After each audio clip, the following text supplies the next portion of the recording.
Polda Metro Jaya hari ini memeriksa Ketua Nonaktif KPK, Firly Bahuri. Firly Bahuri diperiksa sebagai tersangka kasus dugaan pemerasan terhadap mantan Menteri Pertanian Syahrul Yassin Limpo. Polisi kembali memeriksa Firly Bahuri sebagai tersangka kasus pemerasan ex-mentan Syahrul Yassin Limpo hari ini. Firly diperiksa penyidik Subdit Tipikor Polda Metro Jaya dan Direktorat Tindak Pidana Korupsi di Bareskrim Mabes Polri. Firly tiba menggunakan masker tanpa berbicara kepada media. Didampingi ajudannya, Firly langsung masuk ke ruangan untuk menjalani pemeriksaan. Polisi menyebut pemeriksaan kedua sebagai tersangka ini telah dijadwalkan untuk meminta keterangan tambahan. Telah memberikan surat panggilan dalam rangka pemeriksaan atau pengambilan keterangan tambahan kepada saudara FB dengan kapasitas sebagai tersangka. Tepatnya untuk pemanggilan kemarin diperuntukkan pada saat hari Rabu tanggal 6 Desember 2023. Polisi menggeledah apartemen yang berada di kawasan Dharma Wangsa, Kebayoran Baru, Jakarta Selatan kemarin. Penggeledahan terkait kasus pemerasan Firly terhadap mantan mentan Syahrul Yassin Limpo. Di waktu yang hampir bersamaan, Dewan Pengawas KPK juga memeriksa Ketua Nonaktif KPK Firly Bahuri terkait dugaan pelanggaran kode etik dan pemerasan dalam pertemuan dengan ex-mentan Syahrul Yassin Limpo. Usai diperiksa, Firly menolak memberikan keterangan pada media. Firly Bahuri menjalani pemeriksaan Dewas KPK selama kurang lebih 2 jam. Dewas menyebut pemeriksaan Firly merupakan pendahuluan untuk menentukan apakah akan dibawa ke sidang etik atau tidak. Kita lihat nanti dari hasil ini kami akan melakukan pemeriksaan pendahuluan. Begitu. Nanti diputus di pemeriksaan pendahuluan apa lanjut ke sidang atau bagaimana. Nanti ditentukan hari ini apa nanti pemeriksaan? Setelah diperiksa ini nanti akan dilakukan pemeriksaan pendahuluan.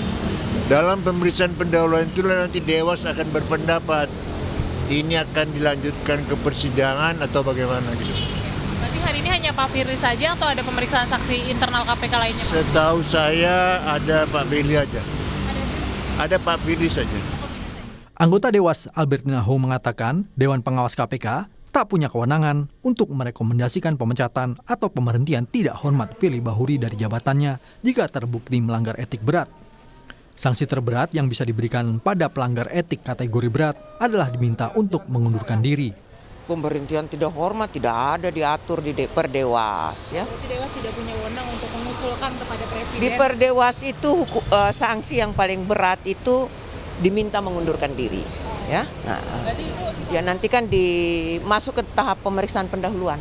akan dilakukan hari ini langsung atau hari yang berbeda? Ya, nanti kita lihat lah ya, nanti Dewas lihat ya. Nah. Ketua Nonaktif KPK Firly Bahuri diduga memeras mantan Menteri Pertanian Syahrul Yassin Limpo. Pemerasan diduga terkait penanganan kasus korupsi di Kementerian Pertanian yang saat itu dipimpin Syahrul. Firly diduga memeras Syahrul terkait penanganan perkara korupsi Kementan oleh KPK. Tim Liputan Kompas TV. Kita terhubung dengan jurnalis Kompas TV Triksi Valencia saat ini ada di Bareskrim Mabes Polri untuk mengetahui update terbaru pemeriksaan Firly Bahuri sebagai tersangka hari ini. Triksi, jadi bagaimana pemeriksaan Firly Bahuri hari ini? Ya, Paskalis, tentu masih berlangsung sampai saat ini ketika tadi Firly sudah tiba di Bareskrim Mabes Polri sekitar pukul 9:13. Lalu kemudian disusul oleh penasihat hukumnya Ian Iskandar yang datang juga belakangan, kemudian langsung masuk ke dalam untuk mengikuti atau menemani kliennya Firly Bahuri menjalani pemeriksaan kedua dalam statusnya saat ini adalah sudah tersangka, Paskas dan juga saudara. Jadi kalau kita hitung kira-kira memang sudah berjalan 1 jam lebih pemeriksaan yang berlangsung saat ini dan terkait dengan materi memang secara resmi belum ada keterangan yang disampaikan dari pihak penyidik seperti apa pertanyaan kemudian juga apa saja yang akan didalami pada hari ini, tapi tidak menutup kemungkinan tentu ini adalah untuk memperkuat untuk kembali mendalami dan menggali lagi apa saja keterangan-keterangan yang masih dirasa belum cukup maupun juga mengkonfirmasi apa saja bukti-bukti dan juga keterangan yang sudah dikumpulkan oleh penyidik baik dari para saksi maupun juga dari para ahli dan juga dari bukti-bukti yang sudah dikumpulkan. Kalau kita melihat pada beberapa pemeriksaan sebelumnya, sudah ada penggeledahan yang dilakukan terhadap kediaman Firly Bahuri. Ada dua, pertama yang di Bekasi, lalu kemudian juga di Kertanegara. Yang diketahui ini adalah rumah yang disewa oleh Firly Bahuri sebagai rumah singgah, yang juga diduga sebagai tempat untuk pertemuan dari Firly Bahuri dan juga Syahrul Yassin Limpo, dan di mana itu juga diduga dilakukannya pemberian uang sekitar 1 miliar rupiah. Nah, kemudian juga yang baru dilakukan penggeledahan adalah kemarin pada hari Selasa, Paskalis dan juga saudara, yakni kediaman yang ada di Jakarta Selatan di Dharma Wangsa. Di sana juga dilakukan penggeledahan selama kurang lebih 3 jam. Tetapi memang tidak disampaikan atau belum diberikan keterangan terkait dengan apa saja barang-barang ataupun dokumen-dokumen yang juga didapatkan, termasuk juga apakah ada bukti-bukti baru yang sudah dikantongi oleh penyidik usai dari penggeledahan yang dilakukan. Tapi inilah yang kemudian tidak menutup kemungkinan juga akan ditanyai nanti pada saat pemeriksaan pada hari ini, Paskalis dan juga saudara, karena mengingat juga masih perlu ataupun juga perlu kerangka-kerangka yang menguatkan terkait dengan dugaan suap, ya maksud kami pemerasan yang dilakukan oleh Firly Bahuri, Ketua KPK nonaktif, kepada mantan Menteri Pertanian yakni Syahrul Yassin Limpo.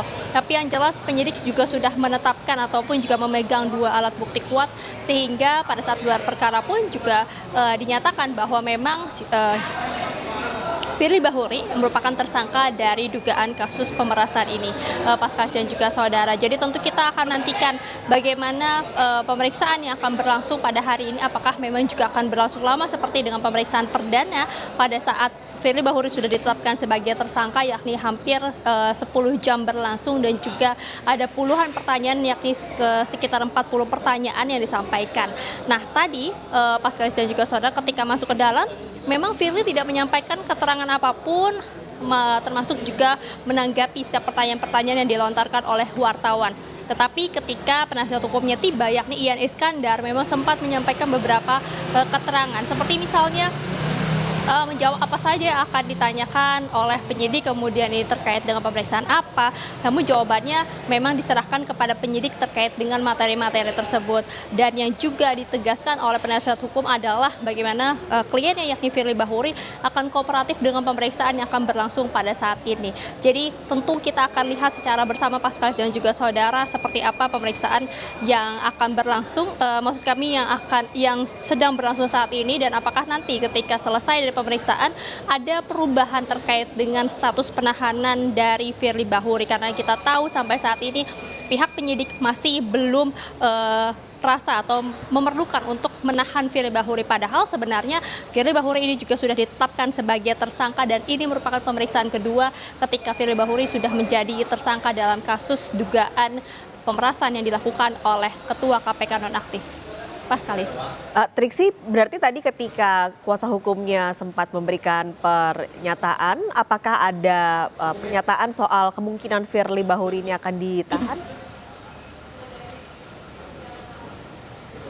Ya, terkait dengan hal tersebut, tadi kalau mengutip apa yang disampaikan oleh penasihat hukum, memang menyerahkan kepada penyidik terkait dengan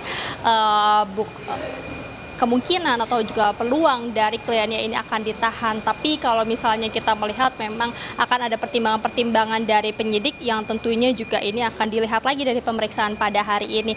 Apakah pada pemeriksaan hari ini kemudian penyidik ini bisa menyimpulkan bahwa penahanan ini diperlukan. Karena kalau kita melihat terkait dengan penahanan, setidaknya ada 3 hal yang kemudian dirasa seperti ditakutkan tersangka ini akan melarikan diri maupun juga mengulangi perbuatannya, termasuk juga menghilangkan barang bukti.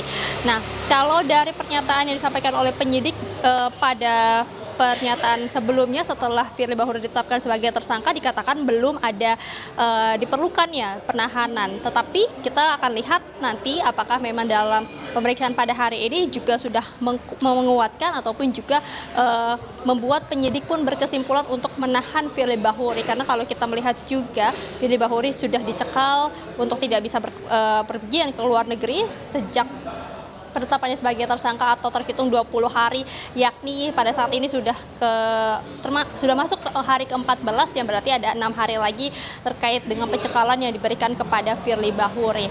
Nah, inilah yang juga kita nantikan dan juga perlu dicermati Paskalis dan juga saudara, bagaimana sikap ketegasan dari pihak kepolisian untuk kemudian menahan atau melakukan penahanan kepada Ketua KPK nonaktif setelah dirinya sudah ditetapkan sebagai tersangka dan juga sudah ada alat-alat bukti yang dirasa sudah cukup kuat untuk dipegang dan juga untuk mempertanggungjawabkan penetapan tersangka Firly Bahuri dalam kasus dugaan pemerasan terhadap mantan Menteri Pertanian Syahrul Yassin Limpo. Paskalis. Triksi Valencia, terima kasih laporan Anda langsung dari Bareskrim Mabes Polri.